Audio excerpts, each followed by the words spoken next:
Naghain ng reklamo sa Securities and Exchange Commission ang negosyanteng si Federico Pique Lopez laban sa pamunuan ng ABS-CBN Corporation, kaugnay ng umano'y paglabag sa Revised Corporation Code at Securities Regulation Code, pati na rin sa isyu ng umano'y pagwaldas ng pondo ng kumpanya. Sa kanyang reklamo, hiniling ni Lopez sa SEC na magsagawa ng audit at investigasyon sa kasalukuyang pamunuan ng kumpanya na pinangungunahan ng chairman na si Mark Lopez. Kasama rin sa mga tinukoy sa reklamo sina President Carlo Katigbak at Treasurer at Chief Financial Officer na si Ricardo Tan. Ayon sa reklamo na inihain sa pamamagitan ng kinatawan na si Gonzalo Ocampo, iginiit na umano'y may sistematikong issue ng misrepresentation, pandaraya at hindi makatarungang paggamit ng assets ng kumpanya na nakaapekto sa mga empleyado, minority shareholders at creditors.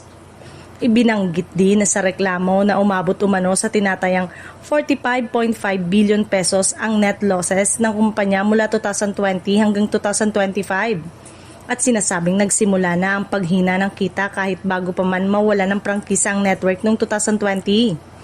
Nabanggit din ng umano'y 2.6 billion pesos net loss noong 2019 sa kabila ng Board of Directors at Board of Advisors upang ipakita ang kanilang matibay na suporta sa kumpanya sa gitna ng patuloy na pagbabago sa industriya ng media na opisyal sa naturang statement na inilabas noong April 17, 2026 hanggang 2025. Binigyan din ng pamunuan pati na rin ang kanilang paniniwala na nananatiling mahalaga ang papel ng ABS-CBN bilang tagapaghatid ng balita, aliwan at serbisyong pampubliko para sa mga Pilipino.